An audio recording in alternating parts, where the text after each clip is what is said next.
would you mind just taking a few moments to tell us a little bit about your background? Yes, I was born in the northeast of England, in a working class environment. I've got two elder sisters, and I have worked for the last 40 years as a journalist. And the last 20 years have been in television, including Al Jazeera, Press Okay. TV, and Islam Channel. Um, and I have done some TV documentaries, but most of my focus at the moment is on the Middle East, and I'm a columnist for Middle East Monitor, which is the Okay. first point of call for anyone in Washington and London who wants to find out, about the political shenanigans that are happening in the Middle East. Yes. Okay. How did you get into journalism to start with? I was about 13 or 14, quite precocious, and I wrote a letter into the evening newspaper, and it was published. And it created quite a little frisson of activity and acknowledgement among family and friends. And I began to realize then the power of words. And Mm, I quite liked the the ripple that it had caused in my immediate community. And so I started looking more closely at journalism. And by the time I was 14, 15, I decided that is what I want to do. And I doggedly pursued a career in journalism. brilliant. Do you remember what the letter was about? Yes, it was during it was the early 70s when Britain was in the grip of a lot of general strikes. Yeah. And there was a big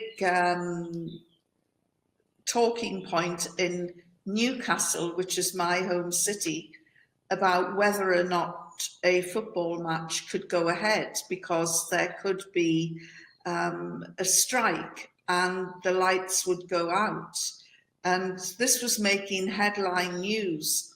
Of course, football is like a second religion in Newcastle. And Yeah. I wrote a letter saying, shouldn't we be more concerned about what happens to the old people in the area if the lights go out? And, they were talking about bringing huge generators into the football ground to keep the lights on so that the match could go ahead. And I said, wouldn't these generators be better spent keeping old folk warm during the winter? So it was I can imagine that made you very popular amongst the well, the football the fans crowds. didn't like football, Yeah. but the old people did, and it provoked a discussion. And as you know, that's when I first began to realize the power of words. Yeah. You were also an independent candidate in the recent elections, were you? Yes, I'm very interested in politics, and I'm a real believer in people power achieving great things. And it's something that I think that can be done in politics. And so I stood in this last election as an independent candidate to try and motivate people and inspire people. And we did quite a good job, but I didn't win. Hmm. So there's only one, winner. It's first past the post voting in Yeah. England. And that was a shame because I would have liked to have contributed towards the discussions in Westminster. And I very much believe in the power of one as well as a collective power as well. I think it would be amazing to have people like you who um, are brave enough to talk about the issues that matter, to be in the corridors of power. Do you think, given the state of politics, do you think there is a likely chance of the voting system changing anytime soon in the UK? No, I think that they'll still continue first past the post. I don't think they would go into a sort of wider representation, because then people like me would almost certainly get in.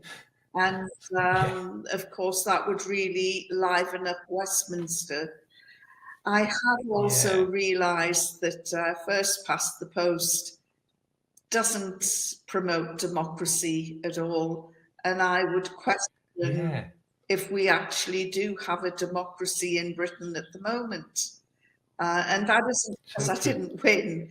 It's just I look at the government today, and more than half of the ministers are in the pay and under the influence of the pro-Israeli lobby. Exactly, Now, exactly. imagine So nothing's changing. Yeah. if Moscow was paying and supporting MPs in the British Parliament.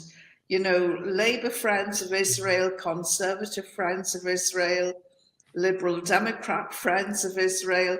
If you go onto the Yeah. Friends of Israel website, they are very clear about their intentions, and that is to promote a beneficial foreign policy in Israel.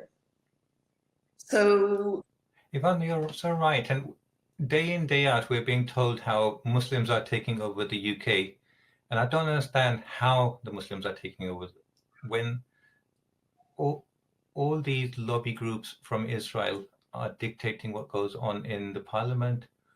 Even on a technological basis, I was just like the Oracle, all of these like really big databases being owned and run by NICE, I heard, is also owned by well, you look at the American so, politics, and APAC um, yeah, has got a huge influence in American politics, but the media are too afraid to challenge it. It's so powerful, this all yes. consuming Zionist entity. And Do you think do you see things changing? Sorry to interrupt you, because with all of what's going on now, and it's horrible, and we'll go into it in more detail. But with all of this, at least now there's people who are openly criticizing Israel who in the past never would have. Do you see any of that? yes, there's a lot of that, especially in the UK. People are demonstrating. Uh, we've had marches that have been bigger than the previous anti-Iraq war marches. There've been some quite incredible numbers turning out on the streets. There have been counter marches, but they've been very much in the minority. And Yeah. although they do get a disproportionate amount of media coverage, Yes. you can't get a sense of what is happening if you watch the mainstream media. No. And I'm And loath to rely on uh, TikTok or the social yeah. networks, but there's very little else to choose from. What can you do exactly?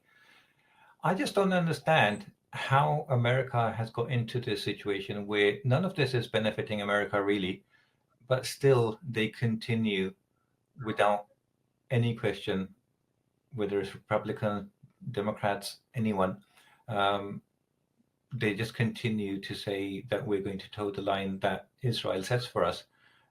So it's just quite often listen to Professor Mishamer, and he wrote a book about the Israeli lobby in America and how powerful it is.